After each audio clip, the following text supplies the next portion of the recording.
Russia ramps up its offensive against the Ukraine. Ukraine is scrambling to try to figure out what they're going to do for ammunition and weapons after Washington has cut off some of those categories.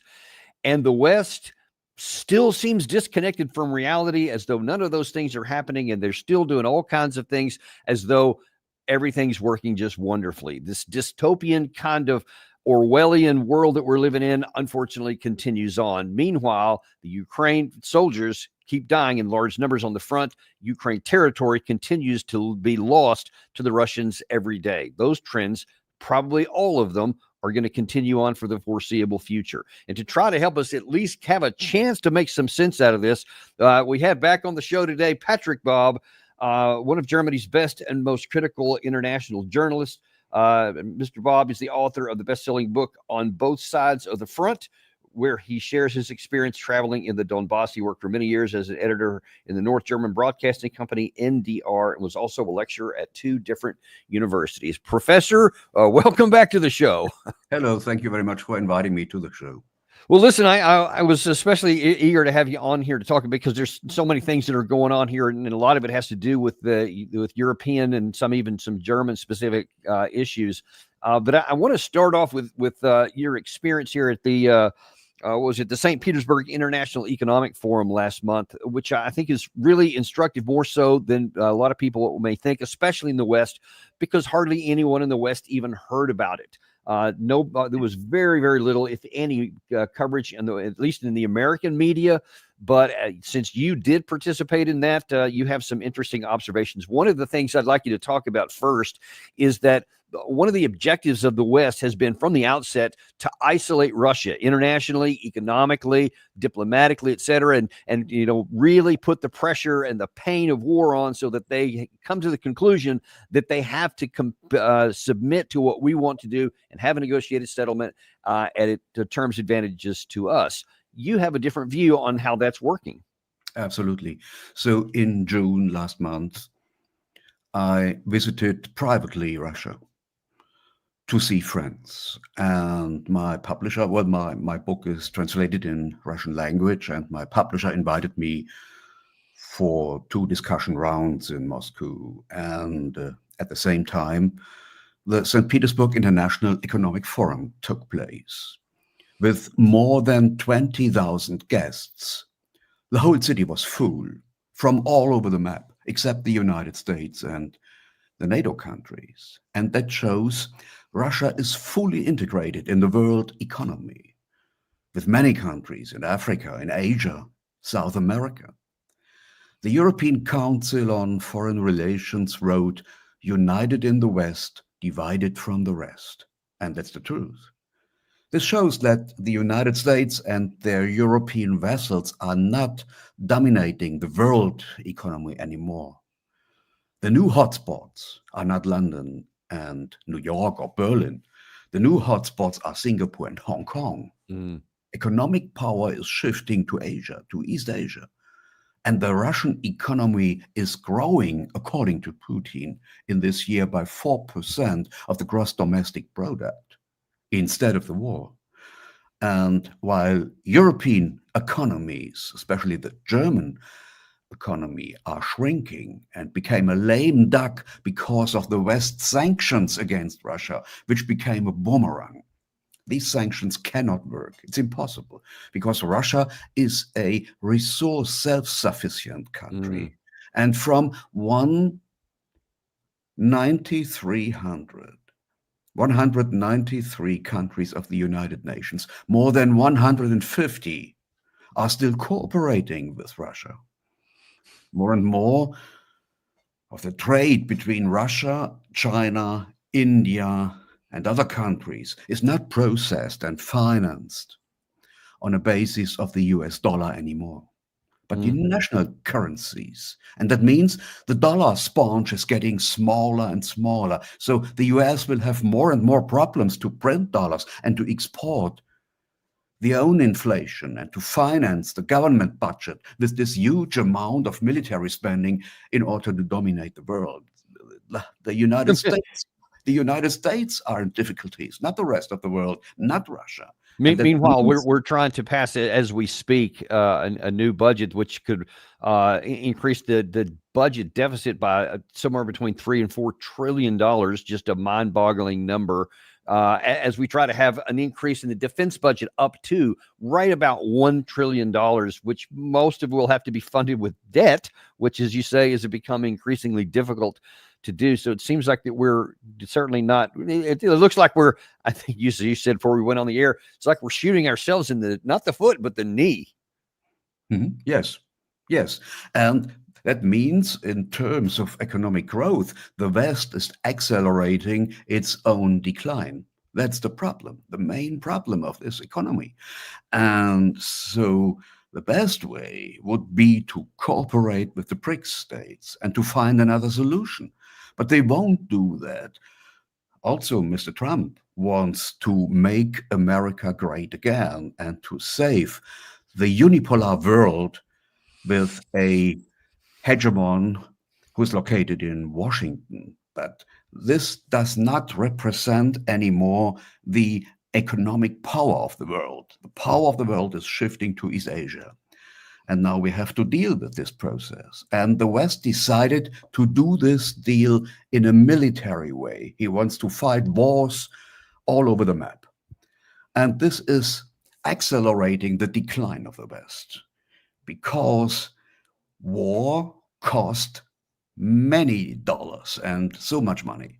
And well, now let me ask you, because it seems, and let's just take the West kind of as a big package here, but there is, I think, there's starting to fray in terms of the unity inside the West, because we showed on our show yesterday how Robert Fico of Slovakia is actually quite aggravated about these apparently a 19th round of sanctions that's being considered for Russia. And he's saying, yeah, count me out, because if that's going to make my energy costs go up because you're going to cut off the gas from us, we're not going to be playing with that. And so he's actually not wanting to go along with that. Do you see any evidence that any others in Europe are starting to get aggravated about this? yes, a lot of economies in Europe cannot exist without Russian oil and gas. It's impossible. And also the German economy is not competitive in the world market anymore without Russian oil and gas. And it's a kind of self-betraying to say we won't get Russian resources. So that means they are accelerating the decline of their own countries. And we will see the result. It's impossible to pay 5% of the domestic product for military spending. It's impossible for Germany. And they have to face deep cuttings in social welfare, in infrastructure, and we have to face all these problems. It's impossible to do that. Well, let me ask you about on that, because obviously at the just completed NATO summit, everybody signed up for that. And they said, yeah, by 2035, we're going to be at 5%, and we're going to ramp up and, incrementally increase up until that point or so. But I don't see how. I mean, most of those, or at least a number of those countries, still haven't even got to 2%, and now we're going to ask them to more than double that, to 2.5 times in the next 10 years.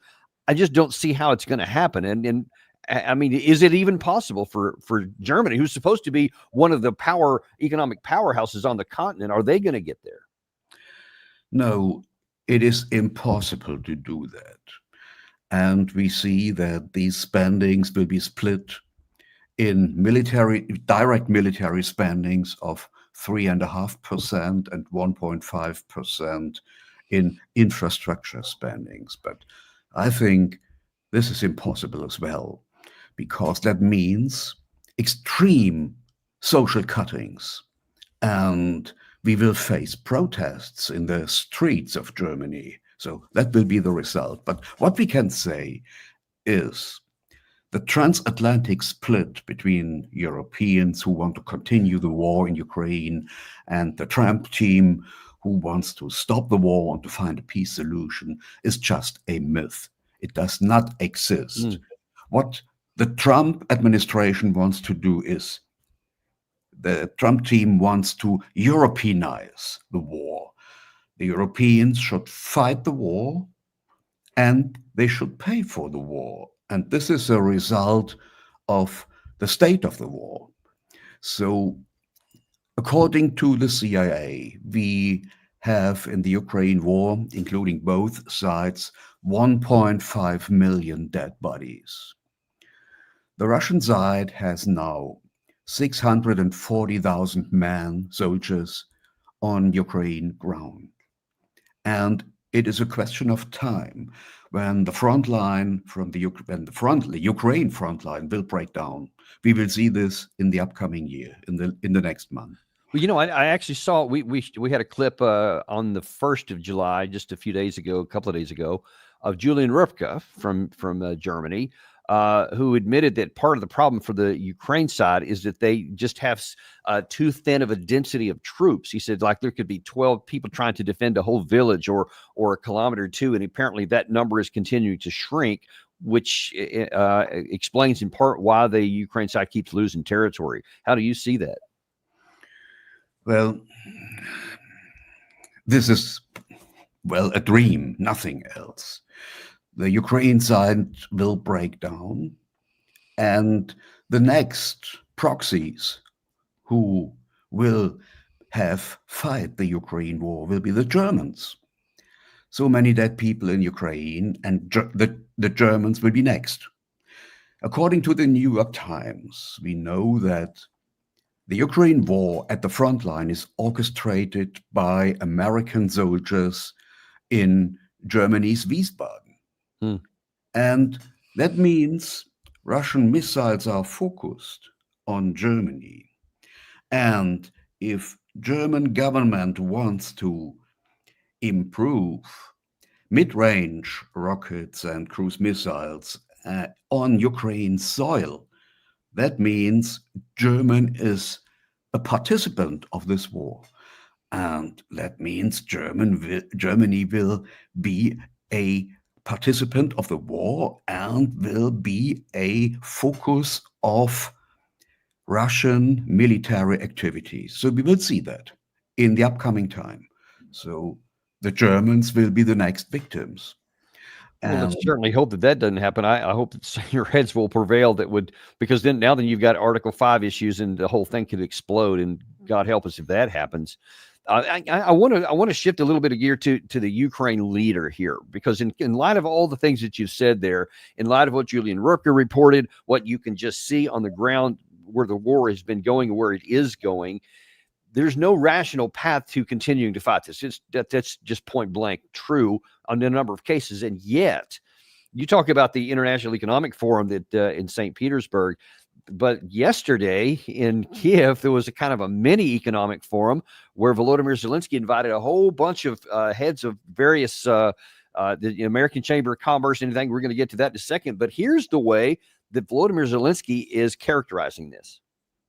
Я дякую всім компаніям і підприємцям, які підтримують український захист, які підтримують українську стійкість.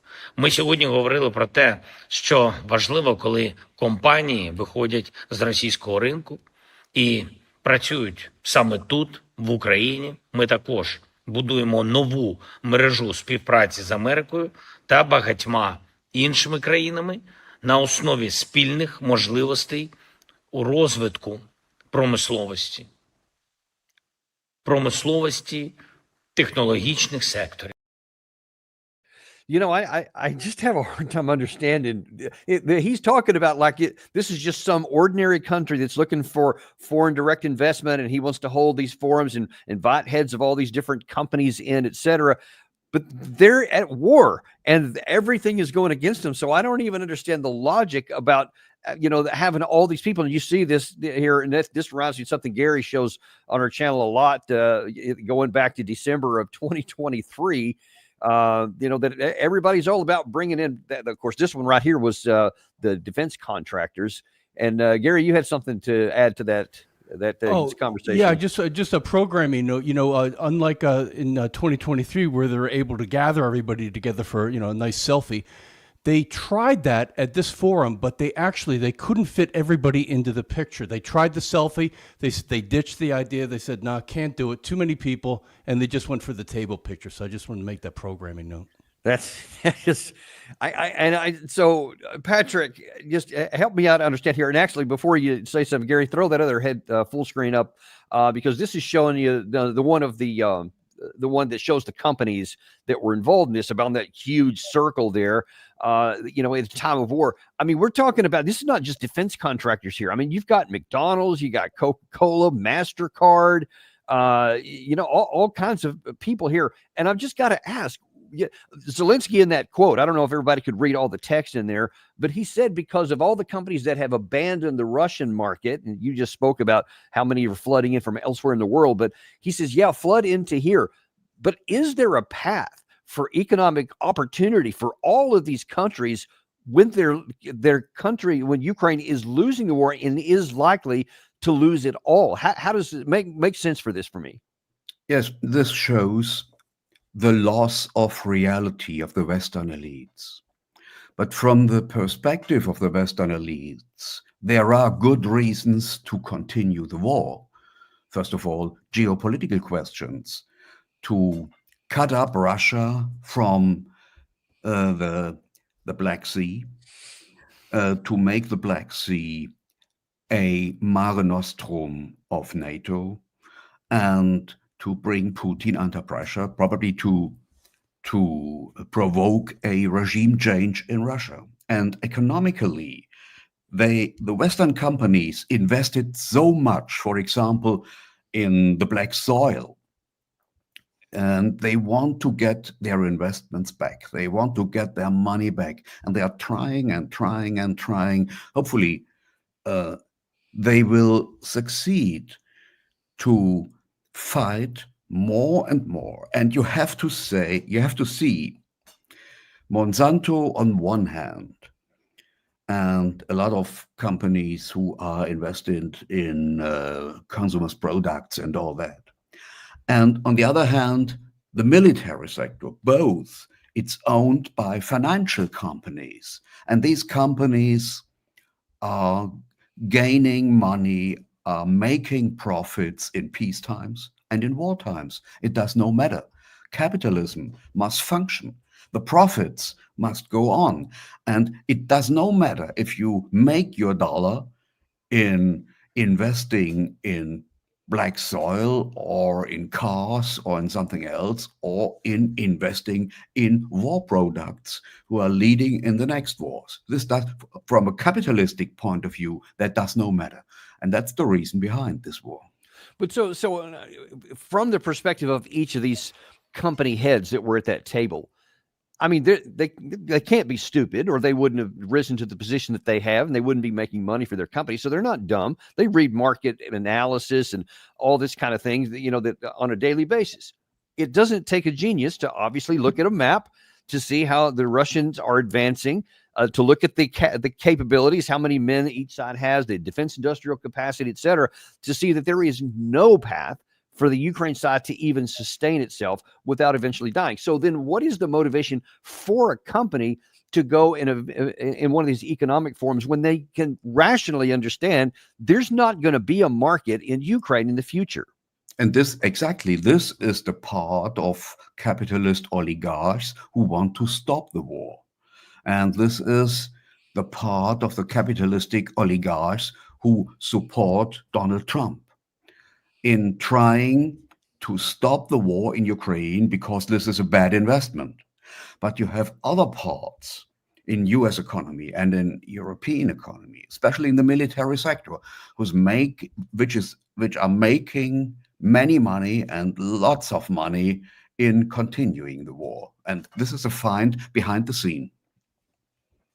So is it the case to where a lot of these people, and now the defense contractors, I can understand that they may be saying, yeah, we'll just ride this pony until it collapses and falls apart, until Russians roll up the gates of Kiev, and we'll be making money up until that time, and then we'll just move on. I mean, is it as cynical as that?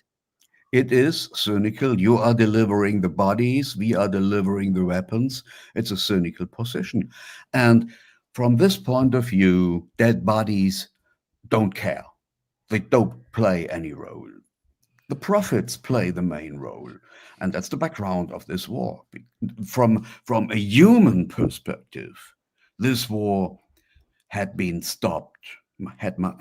They had to stop this war in spring 2022. Yeah. And this is a war who could have been avoided so easily Yeah. in the beginning of the year 2014. So step back, don't do that, this regime change coup on Maidan. It was just a group around Victoria Nuland, Jake Sullivan, and all these guys who wanted war. Let's try. Perhaps we will be successful. That's the position. And that's certainly the way it worked out. You know, and kind of unfortunately buttressing your view here is the what the U.S. did. So there was some information yesterday, it came out, I think it was yesterday, that the U.S. is pausing and stopping its support of weapons, right? So the U.S. said we're not going to send any more 155 millimeter shells, air defense interceptors, Patriots, etc. You know, the absolute requirements, the things that you need the most. But then in today's news, we see that Ukraine is striking out to getting the U.S. to send it more weapons. So it plans to try something new, asking Washington to let Europe purchase U.S. weapons for Ukraine. So it kind of looks like a little bit more cynical than it may have appeared at face value, that we weren't just stopping it, but we're now just saying, let's let someone else pay for it instead of us giving it away. How do you see that? The decision of the Team Trump to stop most of the weapons shipping to Ukraine is not to bring Ukraine under pressure and to bring Ukraine into a peace process. The goal are the Europeans. Trump wants to force the European countries to deliver more weapons and to deliver faster their weapons to Ukraine. He wants to Europeanize this war. That's the goal. And he wants to bring the European so-called partners who are vassals under pressure. That's the background. Well, it's part of the game. The transatlantic split does not exist anymore. It's just a media myth. And it is very clear, and NATO Secretary General Rutte made it very clear in his letter to Donald Trump. Yes, sir, we do everything you want, sir. Everything is clear, sir. We will accelerate our weapons shipping, and we will pay much more money into military space, into the military space. So it was a letter of surrender. And, well, normally I would say in a bar, it's an ass-kissing letter. Yeah, and somebody who apparently got that memo and acted on it was British Prime Minister Keir Starmer. I told President Zelensky at Downing Street on Monday that we will harden our resolve. We struck an agreement together to share battlefield technology, accelerating our support for Ukraine's defence, while boosting British security and British jobs. We committed to providing hundreds more air defence missiles, paid for not by the British taxpayer, but with money from Russia's frozen assets. And together with Europe, Canada, and our Indo-Pacific partners, we announced that we will deliver 40 billion euros of military aid to Ukraine this year, matching last year's pledge in full. There is a path to a just and lasting peace, but it will only come through flipping the pressure onto Putin. His position is weaker than he claims. So I urged all our partners, including the US, to step up the pressure now with more sanctions and more military support to bring Russia to the table to agree an unconditional ceasefire leading to serious negotiations. So it's probably silly to even ask this question out loud, but there doesn't appear to be any kind of actual military or diplomatic strategy behind this to set as the standard that we want to force Russia into a position where it will accept an unconditional ceasefire, which would only benefit the Ukraine side, is absurd at face value. They're clearly not going to get that. Russia has been unambiguous forever in saying that that's not going to happen. And yet here in July of 2025 and rolling in towards about 3.5 years of war, that's still what we're saying. And they're still putting money on the table, oblivious to what we keep talking about, is this shrinking Ukraine map with the advancement of the Russians. What is the play here? The play is always more of the same. European elites and Washington as well, the Biden administration as well, failed completely in their Ukraine strategy. They made big mistakes, and that cost a lot of money. And now they are fighting, especially in Europe, for their own survival. I'd like to refer to George Orwell's novel 1984. Oh boy. And then in this novel, he wrote exactly, a war is not a fight against the foreign enemy as well. Every war is a fight against the own people of a country to stabilize the government of the elites. And this is the show that happens right now in Germany. They want to have their own people under control because they know they failed completely. And this will cost a lot of money and cause a lot of problems.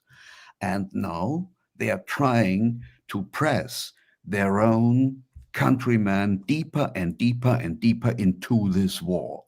And the rest is a PR show for the European people. And well, it is so easy, more than I thought, it's easier than I thought, to bring European people into a new war against Russia.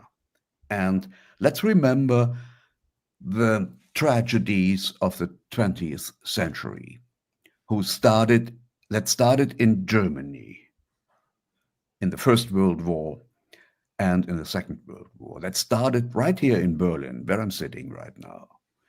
And those tragedies came out with a result of more than 100 million deaf people.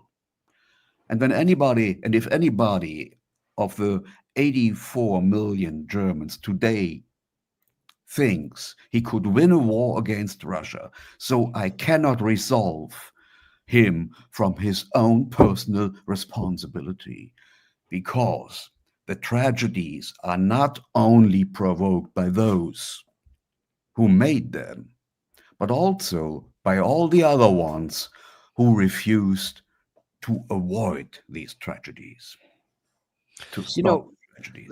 Let me ask you a question, because there's this thought, and many have voiced it really on both sides of the line here, that the West is willing to fight Russia to the last Ukrainian. And obviously that number is getting closer to zero as we speak. But the question that I think now needs to be asked, in light of some of the things that you've said already in this episode, is there some thought among some of the elites in the Western that they might not be opposed to continue the war, even if it means other Western soldiers end up having to get into this fight?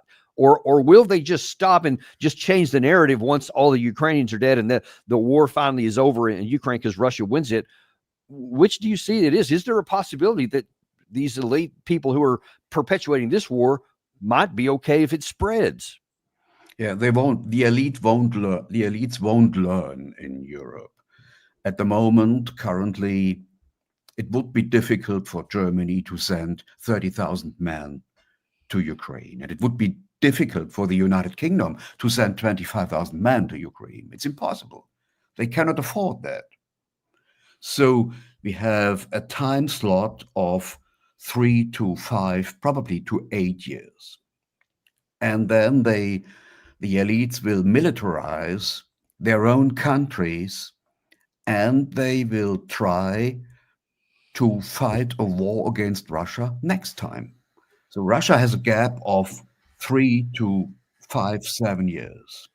And then we will see a war in Europe, a much greater war than we can imagine right now. That's my perspective. Yeah, and actually, Gary, I'm gonna pull a issue here. I'm gonna throw something up here because you said something. I saw this earlier this morning. I'm gonna pull up a video where Mark Rutte is saying that very thing that you just mentioned here. Let's see if I can grab it. It's this one right here, because listen to what he's saying here about where the NATO alliance is going. Obviously, we have to be sure that in 3, 5, 7 years from now, we are as strong as we are today. And that is why it is urgent that in this meeting, we will not only decide on the higher defense spending, but because of the changed security situation, we will have to spend more. So that when the call comes for each of our allies to chip in a collective endeavor to defend NATO territory, to defend every inch of NATO territory, that everybody is ready, has not only committed on paper, but also in reality, in terms of what they need to deliver to that collective endeavor. And let's not forget, I think it was in the FT this morning, an article making the difference between an alliance based on I will help you if you get attacked. Of course, that is what NATO will do, Article 5, but NATO is more. We have the plans in place, we have the structures in place, the command and control systems in place to make sure that we can immediately scale what each nation has at its individual level to make sure that they can then deploy that to the collective endeavor when we get attacked. My worry is two things: that if we do not spend more, that's in 3, 5, 7 years from now, we might not be able to do that. And secondly, that with the present level of defense production, which is also part of your deterrence, if we don't ramp that up, that's why this is next to Ukraine and the defense spending, one of the 3 issues at the summit. Yeah, I'm going to go ahead and stop right there. That just troubles me a lot, because it sounds to me like he's saying we're getting ready to fight when we fight. He actually used that phrase in there. Do you have some concerns that he means that? Yes, I think he means that. He's trapped in his own security dilemma. And I want to explain that by my own experience. We were in June underway in Karelia on highways that were completely closed for the public in Soviet times, and now they are open. And we saw a lot of trucks, heavy trucks, heading north. And these trucks were transporting huge quantities of concrete. And we could see that the trucks were turning into the forest beside the road, the highway, and there were checkpoints. And behind these barriers, these checkpoints, the trucks disappeared. And these trucks were transporting the concrete for building new missile silos under the roof of the Karelian trees. And the Russian Federation is dislocating over there new medium-range missiles to reinforce its second strike capability. So we saw a part of this escalation process. These missiles are focused on Central Europe, that's clear. And so we saw the so-called other side of the security dilemma. If one side is arming itself more and more, the other side feels threatened more and more and is starting an armament of its own. And then the other side feels threatened and is enforcing the armament again. And this leads into war. The only way to escape the security dilemma is to come back to a disarmament negotiation process. And this doesn't happen right now. Or one might say come back to common sense and rational thought. Yes, even. Absolutely. Because this can't be won. But unfortunately, and we have another comment here, a mocking comment from Mark Rutte against the chief negotiator for the Russian Federation. Lavrov, I mean, he's foreign minister of Russia, I think, since the birth of Jesus Christ. And since then, anything useful came out of his mouth. So let's not pay too much attention to Mr. Lavrov. I mean, I could not believe the mocking tone of that. That it's something that I would see in a bad TV skit or something. But I mean, it's not minor, because it does communicate very clearly.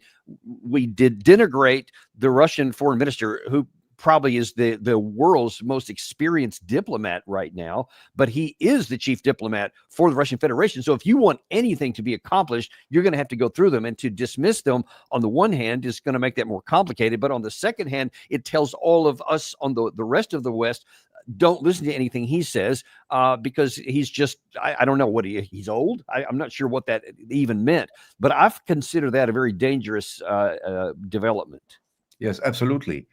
The West and Mark Rutte is blaming Lavrov. And the position behind that is we don't want to negotiate with Russia. We want to bring our own countries deeper and deeper into this war. So, and one point of that is on the public relations side, we have to say in public, we cannot negotiate with Russia because those people are completely crazy. Well, I came back from this journey and we had 2 discussion rounds in Moscow.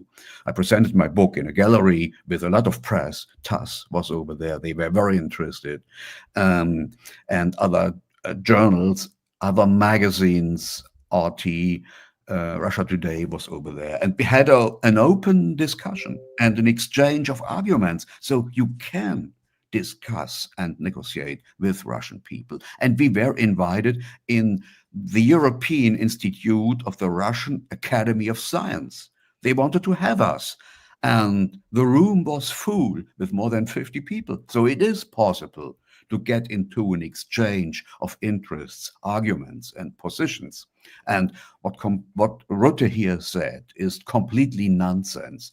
That means the NATO don't want to negotiate. The NATO is responsible for this war. That's the point. And let's go down a little bit further, Gary. I'm gonna go straight to the one with Putin next. You talk about somebody who is willing to negotiate. The Russians have been willing to go. You referred to it earlier in this episode here, where they were willing to negotiate back in 2014. Again, all throughout that time up to December 2021, when they had a new opportunity for negotiating, the one you mentioned in Istanbul in 2022, another one last summer in June of 2024, and then now the current situation here. Russia still says they're willing to negotiate, but now there's a big caveat put on it by Vladimir Putin. Благодаря усилиям западных союзников Украины, они выбросили эти договоренности в помойку, как я говорил, и решили воевать с нами до последнего украинца и до полной стратегической победы. Этого не получается, и поэтому мы вместо мирных договоренностей на этот счет вынуждены с помощью вооруженных сил добиваться решения этой задачи, а именно демилитаризации. Мы не допустим, чтобы на Украине были вооруженные силы, которые угрожают в перспективе Российской Федерации и ее народу. Вот эти удары и видели ваши журналисты. И, безусловно, если мы не договоримся мирным путем, мы будем добиваться поставленных целей военных. So he's just flat out says we'll either achieve our goals the diplomatic way through peaceful means, or we'll win it on the battlefield. And they're taking all that action that they need right now. They have the resources. The Western side doesn't have the resources, etc. So we just, again, the real challenge that I see here is that whatever the Western elites may want, they don't have the capacity to successfully achieve it short of getting us dragged into a war. And maybe I'm just still not getting it here, and tell me if you think I'm off on this, but it seems like just the idea of self-preservation would be, well, I would want to extract as much resources as I can, just regardless of how many Ukrainian bodies. They don't matter to anybody in the West, apparently. But I don't want it to get into I don't want my country to actually get war, because then that could cost me money or so too. How do they play that dynamic? So when I was in Donbass last year and in the years before, I met a lot of people who told me Putin should have come after the Maidan coup in 2014. He came too late. And this shows that the Kremlin did not want to get involved in the Ukraine conflict. They wanted to stay out as long as possible. But a lot of people from the Donbass area have relatives in Russia, and Putin came under domestic pressure, and he had to react in 2014, in 2022 in February, in 2022 in February. But from the point of view of the Donbas people, it was too late. And the Russian position is very clear in 3 points. We want to make sure that our people in Donbas, the Russian native people in Donbas, is not under fire anymore. The second point is we don't want to have a Nazi government in Kiev. We want a regime change, another government, and we don't negotiate with Zelensky. And the main point is Ukraine must stay neutral and cannot be a part of the NATO. And that's very clear.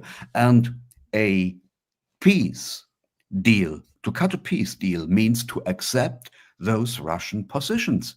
This is the Russian interest. And in every negotiation process, you have to deal with the interest of the other side. This is the only way to cut a deal. So we have to accept the Russian position. This is the first step to find a peace solution for Ukraine. And, well, blaming Lavrov or something else, or comparing Putin with Hitler, this means that the West don't want to negotiate. That's the position. And so I think we will see a lot of blood in the future. Well, that worries me because you mentioned the security dilemma issue before, where one side takes action, the other side sees it as a threat, they react, and the other side sees it as a threat, they counter-react, etc. We clearly are on that path right now. And in fact, there's a lot of headlines, Gary. I'm going to roll these up pretty quickly here. Russian troops are ramping up their current operations here. This particular one here is talking about the reserves. The Russia has built up large reserves, but they haven't yet sent them to the front. They also are, but they are stepping up their attacks. On Gary, that one with that one right there. This is, I believe, from today. It says, emboldened Russia has ramped up military offensives on 2 fronts in Ukraine, scattering Kiev's precious reserve troops and threatening to expand the fighting to a new Ukrainian region as each side seeks advantages before the fighting season wanes in the autumn. Moscow aims to maximize its territorial gains before seriously considering a full ceasefire. The reason why I put this one up here and wanted your view on this is that I think that the West is, I don't know if intentionally or otherwise, misreading what the Russians are saying. The reason I just had that sound bite from Vladimir Putin from last month is that he says, look, we're either going to do this the easy way or the hard way. And I am resourced to do it the hard way with the military. And so we see this here, but yet the West is saying, well, this is just, these offensives are just Russians saying, hey, we want a better negotiating position. But I think that the Russians are saying, no, I'm going to defeat your country if you don't have these negotiations, period. So it's not just to get better position, it's to just continue driving on towards victory. Do you see it any different? Well, I have to say the trust between both sides, Washington and Moscow, is completely destroyed. This is a result of the Biden era. And the way President Trump is acting, for example, in the Middle East, doesn't create new trust. So the Russians are very careful. They don't trust the Americans. And they say, so the only way to trust in anything is to trust the Russian army and the Russian Navy. And that's the way they are massing troops in the Sumy area, and they are showing, because they know this massing of troops will be seen by US surveillance satellites. They are showing we can do much more. We can reinforce our military, and we can start a new offensive in the Sumy area, and I think it will come. And on the other side, they want to see that the Americans are doing steps forward. The Americans have to accept the Russian position, and then we will find a solution. And this is the only way. Well, it's unfortunately not the only way, because we could keep doing it the dumb way on the West and just continue this security dilemma, death spiral, and moving in that direction. And see that there is in the U.S., the Foreign Affairs magazine has long been considered the height of intellectual excellence in foreign policy discussions. And yet here, just a few on July 1st, just a couple of days ago, Ukraine can still win. And I've seen this being referred to quite a bit, even in this morning's news here, and people are opinionating about it, and they believe this. They say, yeah, it could. The problem is you see that subhead there, Western half measures have prolonged the war, but decisive action now could end it. And that's the word he goes on there. And for some reason, the author just dismisses the imbalance in the number of troops, that Ukraine doesn't have the manpower by any accounting, but he just dismisses that as not an issue. That could, as long as you give them more, weapons and tanks and whatever else, that somehow that can overcome it. But you tell me if you agree or disagree. But in my view, if we did that, number one, I don't think we actually have the capacity. The U.S. has already stopped giving weapons because we've been using so many of them in Israel and the Red Sea, and now against Iran, et cetera, on top of what we've been doing for Ukraine. We just don't have them because our defense industrial base can't produce them at scale. So we're already limited right there. But there's people that think that if you just gave everything you could to Ukraine, that somehow then they would succeed, where they failed in 2023 when we basically did give them everything that they asked for, or something close to it. But even if that worked, that's all that's going to do is cause the opportunity for escalation to go up and the potential for nuclear war to arise back in, because there is no chance in my mind, zero, that Russia would ever conventionally allow its forces to be driven from Ukraine by this massive amount of support or so, without resorting to tactical nuclear weapons. I don't even think there's a chance of it. How do you see it? I agree. I'm sharing your position. The Foreign Affairs magazine can print that, but this is not analysis. This is propaganda, nothing else. Well said. There is no serious analysis who says Ukraine can win this war. It's impossible. And this shows the lack of professionalism, the lack of intelligence, and, well, they are filling this gap with ideology. And this is completely nonsense. They must hit those academics who are writing this, must hit the ground of reality and come back to the reality. And then we can find a way to peace. But I see this is difficult because their personal careers are depending on those propaganda shows. But this is not reality of war. You have to see the front line. I saw tanks who were completely burned out because when a HIMARS missile is hitting its goal, you will see a temperature of 1,400 degrees Celsius. There is no life possible anymore. And they are living in the world of the 19th century, of early 19th century, those guys. They lost the ground of reality. This is another war. We are in another century. Well, I can't disagree with a word of that there too. And that just kind of is not a reassuring position here, because as long as the West stays detached from reality, whether that's intentional propaganda or just because they're blind and can't see the realities, that the world has changed, and that Russia has changed, and Russia has advanced far beyond military capacity conventionally than we have. Too many can't see that. Where does that lead us to go into? How can this be resolved, and what can Russia do to basically achieve their security goals without having this expand? Is that even possible? So the Russian diplomacy works. And, well, they are making their initiatives, as we saw these initiatives in the St. Petersburg International Economic Forum. The Western diplomacy does not work anymore. This is the goodbye of diplomacy. And we all are victims of this process. And the only way to come into peace negotiations is given by mass protests in the streets. America saw 50 years ago the mass movement against the Vietnam War. And in early 80s, we saw in Germany a huge peace movement. But now people are sleeping, and who is sleeping in peace will wake up in war. And that's the problem. That is a problem. Let's just pray that we get roused from our sleep before we get to that point. Yeah. We'll have to wait and see. But in any case, shining a crystal clear light on this, we really appreciate you. We appreciate your work. Appreciate you being willing to listen to all sides, going to Russia, listening to the West, etc. Big props for that. We appreciate you coming on today. Thank you very much. Thank you very much, Danny, for inviting me to the show.